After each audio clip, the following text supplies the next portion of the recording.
أعوذ بالله من الشيطان الرجيم. بسم الله الرحمن الرحيم. إن الله وملائكته يصلون على النبي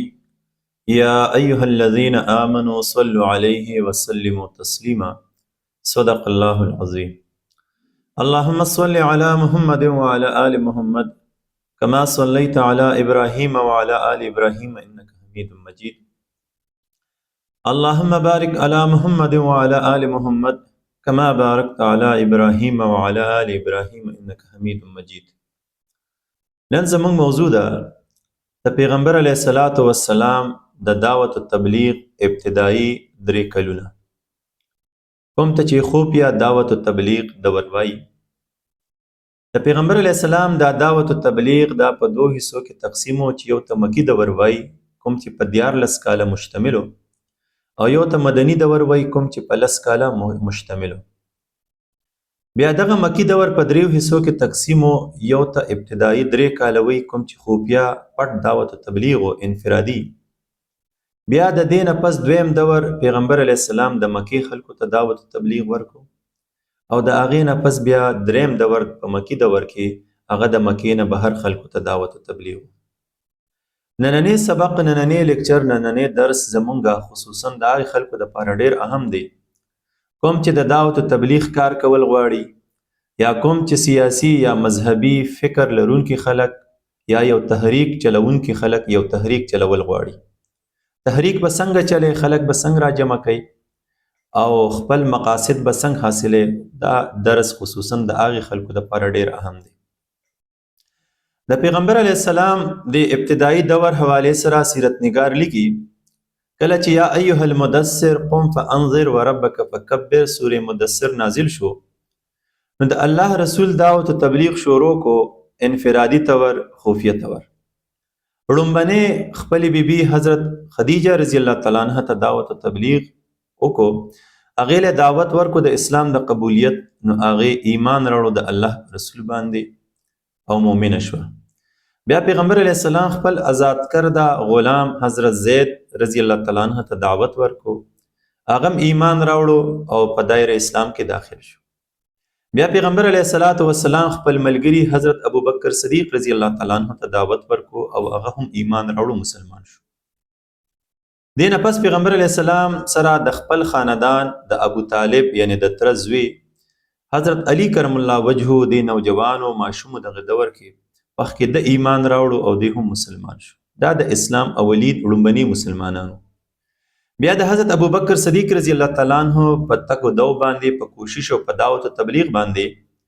حضرت عثمان رضی الله تعالی عنہ، حضرت زبیر رضی الله تعالی عنہ، حضرت طلحه رضی الله تعالی عنہ، حضرت عبدالرحمن بن عوف رضی الله تعالی عنہ، حضرت سعد بن ابی وقاص رضی الله تعالی عنہ، حضرت بلال رضی الله تعالی عنہ، دا لوی لوی اکابرین، لوی لوی شخصیات دی ایمان راوړو، مسلمانان شو. په دغه دعوت و تبلیغ کې تقریبا ابتدایي دور کې 40 کسانو ته دی په دایره اسلام کې داخل شو، مسلمانان شو. تقریبا د دغه دعوت و تبلیغ په دې خفیه دور کې د قریشو په هر خاندان کې تقریبا یو کس یا دوه د مسلمانان شو. هر خاندان نمایندګي په دې کې شروع شو. د پیغمبر علیه السلام د دغه خفیه دعوت و تبلیغ د دې خبر د قریشو ته ولګېدو، پته ورته ولګېده چې داسې یو تحریک شروع دی، داسې یو فکر خورېږي،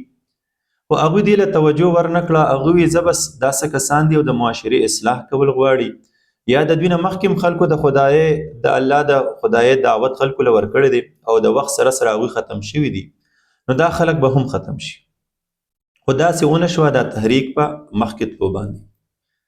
اوس چې موږ د پیغمبر علیه السلام د ابتدایي دور ته ګورو او د واز د دعوت و تبلیغ طریقه کار ته ګورو، د ملګرو د راټولېدو ته ګورو، او بیا د پیغمبر علیه السلام په دغه وخت کې د تربیت ته ګورو چې د الله رسولو د دې خپلو ملګرو تربیت کو یا د قرآن کم آیاتونه نازلېدل، نو په هغې کې دا یوه خبره ذکر وه چې الله تعالی ومنئ، یو الله یو ومنئ، د الله تعالی رسول ومنئ، پیغمبر علیه السلام ومنئ، او خپل اعمال ټیک کې، خپل تزکیه نفس کې، خپل ځان اصلاح وکړئ، او قیامت ومنئ چې تاسو څه کوئ په دې دنیا کې، د دې به تاسو حساب کتاب ورکوئ، یعنې ځان کې خود احتسابي پیدا کې، ذمہ داری پیدا کې. د دې خبرو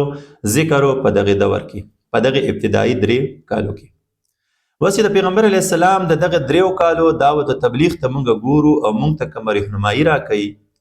یا یو سیاسي یا یو مذهبي یا یو بل فکر لرونکي تحریک چلونکي ته کومه رهنمایي ورکوي، نو هغې کې یو څو خبرې دا دي.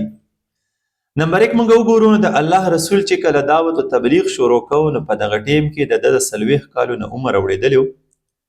د فکر مضبوط و، د سوچ مضبوط و، د اراده مضبوطه وه، د کردار مضبوط و،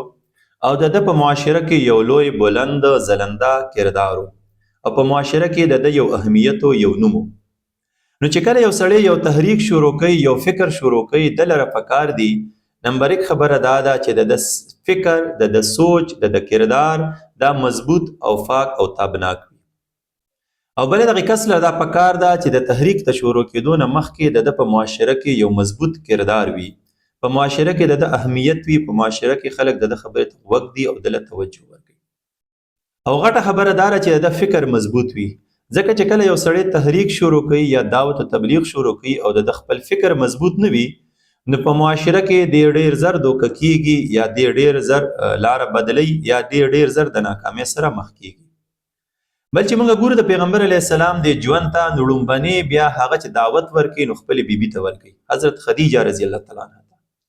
نو د یو تحریک چلونکي لا یا یو مبلغ لا دا فکار دی چې دی لومبنې خپلې بیبي ته خپل دعوت ورکوي او هغه بیبي د ځان سره ملګري کړي. ځکه د چا سره چې خپله بیبي نه یو ملګري، نو د دغه سړي د کور سکون برباد شي. او کومه بیبي دا چې د انسان ملاتړ دی، انسان ته حوصله او مضبوطیا ورکوي، دا چې د انسان سره په تحریک کې ملګري نه وي، ولاړه نه وي، نو یو خو دغه انسان په کور کې بې ارامۍ، او یو د انسان ملا ماتی، یو چې بیا د انسان بهر ته راوځي نو دی پر سکون نه او نه دی خپل کردار ادا کولی شي. بل دا چې کله د انسان سره خپل زنانه مخلصه نه وي، وفادار نه وي، نو دغه زنانه هر وخت کې ډیر په اسانۍ ته نقصان در رسولی شي یا ستا ژوند ګډوډولی شي. نو لومبنې د یو تحریک چلونکي دپاره، لومبنې د یو مبلغ دپاره، لومبنې د یو مصلح دپاره ضروري دا ده چې د هغه ښځه د هغه سره وفاداره وي او د هغه تابعداره وي، د هغه منونکي وي او د هغه سره په تحریک کې شریکه وي. موږ ګورو په دې خپل دور کې د کومو سیاسي یا مذهبي یا تحریک چلونکو والا سره چې خپلې ښځې مخلصې نه وي، هغه خلک د ناکامۍ سره مخ کیږي. دویم د الله رسول چې کوم کار کوي، نو هغه خپل غلام حضرت زید رضی الله تعالی عنه ته دعوت ورکوي او هغه د ځان سره ملګري کوي. دا موږ ته دا ښه رهنمایي راکوي چې کله ته یو تحریک شروع کوې، که هغه سیاسي وي یا مذهبي وي یا اصلاح کې د معاشرې یا یو فکر خورې، لومبنې دا ده چې ستا ملازم به تا سره مخلص وي. او د چا سره چې خپل ملازم مخلص نه یا د هغه د فکر ملګری نه یا د هغه مطیع نه، نو دا ملازم ډیر په اسانه تا ته نقصان در رسولی شي، حتی چې تا ډیر په اسانه وجلی شي. نو لومبنۍ خبره د یو کس دپاره چې هغه تحریک شروع کوي یا تبلیغ شروع کوي یا دعوت تبلیغ شروع کوي، نو دی به خپل ملازم یا خپل خادم په اعتماد کې علي او دی به ځان سره ملګری کوي او هغه به د سره وفادار جوړیږي. دریم چې پیغمبر علیه السلام کم کار کوي، نو هغه خپل ملګري له دعوت ورکوي. حضرت ابوبکر صدیق رضی الله تعالی عنه له او حضرت ابوبکر صدیق رضی الله تعالی عنه د پیغمبر علیه السلام سره ملګري کیږي. نو دغه رنګې کم سړی چې تحریک شروع کوي یا یو فکر خوري یا دعوت تبلیغ شروع کوي، نو دی به خپل ملګري د ځان سره ملګري کوي. ځکه چاته چې یو مخلص ملګري میلاو نشي، نو چې د کوره بهر دی راوځي، نو دی عموما د ناکامۍ سره ملګري مخ کیږي. او دغه ملګری د انسان داسې چې دا ډیر په اسانه تا ته نقصان هم در رسولی شي، ځکه دا ملګری د انسان د کمزورو د کوتاهو نه خبر وي.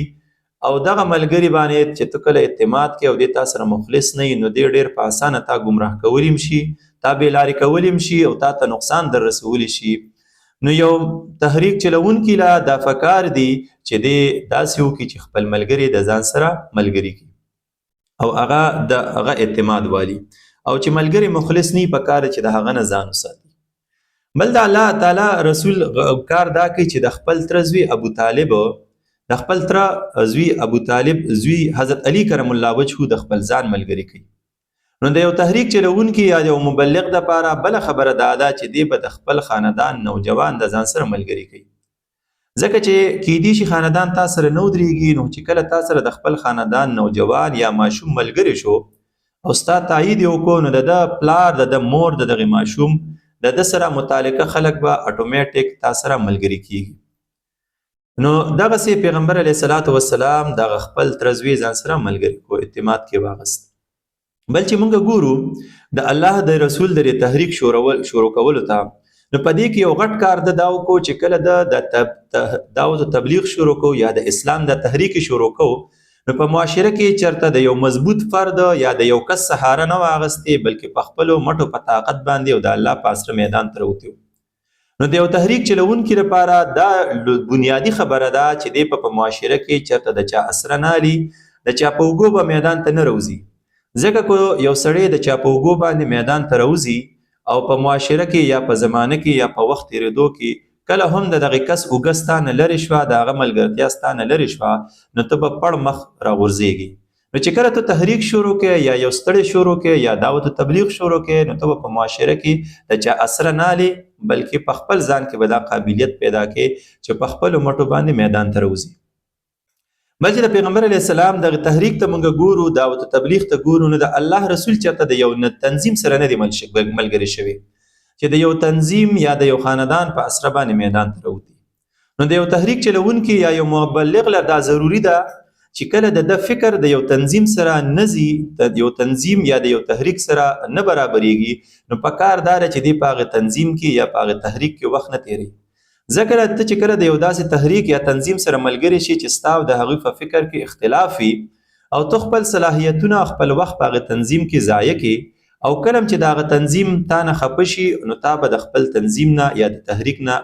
وباسي، او کله چې ته د تحریک یا د تنظیم نه ووتې، نو ته به صفر شي، ستا حیثیت به ختم شي، بیا چې ته خپل مقام جوړی نو به ډېر مشکل وي. نو د الله د رسول د دې ژوند نه موږ دا زده کوو چې کله ته دعوت تبلیغ شروع کې یا تحریک شروع کې، نو نه به په معاشره کې د یو فرد په اسره باندې راوځي، او نه به معاشرې ته یا ریاست ته د یو تنظیم یا د یو تحریک په اسره باندې راوځي، بلکې خپلو مټو کې به دا طاقت پیدا کړي چې په خپلو مټو باندې میدان ته راوځي. بل د الله رسول د دعوت تبلیغ ته موږ وګورو، نو په دې کې چې څومره خلک ملګري کیږي، نو دا د الله د رسول فالوورز د تابعدار دي، صحابه دي، ملګري دي، د الله د خبرې منونکي دي. دا هغه سره اوږه په اوږه ځي، ملګرتیا کوي، مرستې کوي. دې کې هغه خلک نشته چې کوم د مفادو په بنیاد د تحریک سره یا دعوت تبلیغ سره ملګري کیږي. نو په دې وجه موږ ګورو چې کم کس راځي د تحریک دعوت تبلیغ سره ملګري کیږي، نو هغه د دې نه بیا واپس نه ځي. نو کوشش دا پکار دی یو تحریک چلونکي لا یا یو دعوت تبلیغ کوونکي لا چې دی هغه کس ځان سره ملګري کی چې کوم د فکر او د نظریې ملګري، محض لوټه یا د مفادو په بنیاد راتلونکي کس ځان سره نالي، ورنه دا به دته او د تحریک ته نقصان رسوي. بیا چې موږ ګورو د الله رسول ډیر په حکمت سره د خلکو ته دعوت ورکي، او دا د الله فرمان دی چې ادعو الى سبیل ربک بالحکمت والموعظة الحسنة وجادلهم بالتي هي احسن. دا پیغمبر علیه السلام د خپلو ملګرو تربیت کوي. پیغمبر علیه السلام په خپلو ملګرو کې احساس ذمہداري پیدا کوي، د قیامت احساس پکې پیدا کوي چې الله تعالی ته به جوابدeh یې، او دا احساس پکې پیدا کوي چې الله تعالی اومنه او الله تعالی تاسو هر ټیم ویني او تاسو ګوري. نو د الله تعالی نه هر ټیم په زړه کې یاره ساتي. دا په خپلو ملګرو کې دا خبره پیدا کوي. بیا چې موږ ګورو ابو بکر رضی الله تعالی عنہ په دعوت تبلیغ په خدمت سره په مهنت سره کوم خلک چې په دغه دور کې په دې خوفیه دور کې کوم خلک مسلمانان شوي دي، نو دا ټول هغه خلک دي چې دوی د اسلام په آخري دور کې بیا وروسته پورې ډېر کلک ولاړو د اسلام سره، او دا خلکو هغه دي لکه ابو بکر صدیق، عثمان غنی رضی الله تعالی عنهم، حضرت سعد بن ابي وقاص، حضرت عبدالرحمن بن عوف، حضرت زبیر، حضرت طلحه رضی الله تعالی عنهم اجمعین، حضرت بلال تعالی. دا هغه لوی لوی شخصیات دي چې دوی د دین اسلام لپاره ډېر لوی قربانۍ، ډېر لوی خدمات کړي، او بیا دي مسلمانان لیډ کړي دي. نو فدې کې موږ له دا واز دی چې کله د یو تحریک سره کم خلک ابتدایي ملګري شي، نو د هغې خلکو ډېر خیال ساتل پکار دي، ځکه دغه خلک، دغه ابتدایي خلک دا د دغه تحریک مټې وي، د دغه تحریک ملا مضبوطوي، او دا دغې له وده ورکړي په راتلونکي دور کې. بیا چې موږ د پیغمبر علیه السلام د ټول ژوند ته ګورو، دغې ابتدایي 3 کالو ته یا وروسته، نو د دې تحریک سره د وابسته خلکو د ټولو فکر به دا و چې الله یو دی، د الله رسول برحق دی،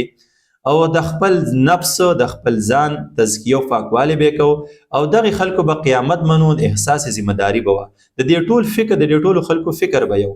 نو د یو تحریک یا د یو تنظیم د کامیابۍ دپاره لومبنی شرط دا دی چې د دې خلکو فکر به یو وي. خو چېرې د دې خلکو فکر یو نه وي یا د دې خلکو اخلاق او کردار ټیک نه وي یا په دې خلکو کې احساس ذمهداري نه وي، نو دغه تحریکونه هیڅکله وده نشي موندلی. لکه مثال په طور زناورو ته موږ ګورو، نو په زناورو کې لګړ بګړ یو ورکوټې زناور دی، خو دغه ټولو فکر دا دی چې موږ به د یو بل ملګرتیا کوو. نو دا غټ نه غټ زناور باندې چې کله دوی ورشي نو د هغه راسملی او هغه وخوري.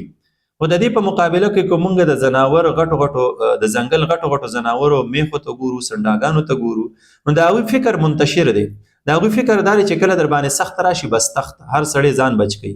نو په دې وجه هغوی د کمزوري ورکوټي زناور مقابله هم نشي کولی، بلکې په سوونو زرګونو میخې سنډاګانې هغه تښتي. نو دغه رنګې په معاشره کې چې کله یا پر یو ریاست کې چې د یو تنظیم یا د یو تحریک سره وابسته خلکو فکر د رایوځای کېدو یا یو نه وي، نو چې کله په دې خلکو باندې سخت راشي نو دا خلک به منتشر کېږي او دا به تښتي. لهذا ضروري خبره دا ده چې د خلکو فکر به یو وي. خلاصه د دې ټولو خبرو دا ده که موږ دا غواړو چې په معاشره کې د دعوت او تبلیغ په یو منظم طریقې سره وشي یا په سماج کې د یو تحریک وچلولی شي په یو ښه طریقې سره، یا موږ د الله د دین خدمت وکړو په یو منظم طریقې سره، نو د هغې دپاره د پیغمبر علیه السلام د دې ژوند د دې ابتدایي 3 کاله دعوت او تبلیغ نه دا خبره موږ ته څرګندېږي چې نمبر 1 خبره خو دا ده چې ابتدایي به چې څو پورې ستا ملګري ګڼ شوي ني، ته به خفیه خپل تحریک خپل تنظیم چلې، میدان ته به نه راوځي چې خپل ځان په ازمایش کې واچي او خپل ملګري په ازمایش کې واچي. دویمه خبره دا چې کوم ملګري ته دا تحریک شروع کړي، نو نمبر 1 خبره چې خپل ځان خپل کردار به مضبوط کړي او په معاشره کې به اثر او رسوخ او خپل یو ځای پیدا کړي. او بله دا ده چې ستا اراده به مضبوطه وي، خو چېرې ستا اراده مضبوطه نه وي نو ته به ډېر زر ضایع کېږي. او دغه رنګې چې کوم سړی ستا د تحریک سره وابسته کېږي چې هغه تا سره مخلص وي او تا سره فکر یو وي، محض د مفادو په بنیاد نه رایوځای کېږي. بله دا ده چې کوم سړی ته ځان سره ملګري کوې نو دغه لومبي کوشش په دا کوي چې خپله ښځه به په اعتماد کوي چې خپله ښځه ستا تابعداري، تا سره وفاداري او تا سره ولاړی. بل د خپل نوکر به په اعتماد کوي چې خپل ملازم، خپل نوکر، خپل ماتخ تا سره مخلص وي، تا سره وفاداري، تا سره ولاړ وي. خپل ملګري به په اعتماد کوي چې دا ملګری ستا مخلص وي، تا سره وفادار وي، تا سره ولاړی، محض لاس میلاونکي یا محض خندا کوونکي، غاړه درکوونکي دا ملګري نشي کېدی، بلکې مخلص سړی به ځان سره اخلي. بل خپل خاندان یا د بل خاندان چې موږ وګورو خصوصا نوجوان یا ماشوم به د خاندان په اعتماد کوي، ځکه چې کله د یو خاندان یا د سماج ماشومان یا نوجوانان تا سره په اعتماد کې راشي نو اتوماتیک به ټول سماج بیا تا سره ودرېږي. بله دا چې د پیغمبر علیه السلام د دغه دور نه دا زده کوو چې د معاشرې د هرې طبقې یا د هرې خاندان نه به کم از کم ته یو کس ځان سره ملګري کوي چې په دغه طبقه او خاندان کې ستا نمایندګي پیدا شي. او بله دا ده چې خپل ملګري به داسې پیدا کوي چې هغوی کردار والی او هغې کردار سره سره په هغوی کې احساس ذمهداري وي، چې دغه ملګرو کې ستا احساس ذمهداري وي نو ستا تحریک، تا دعوت تبلیغ به وده کوي.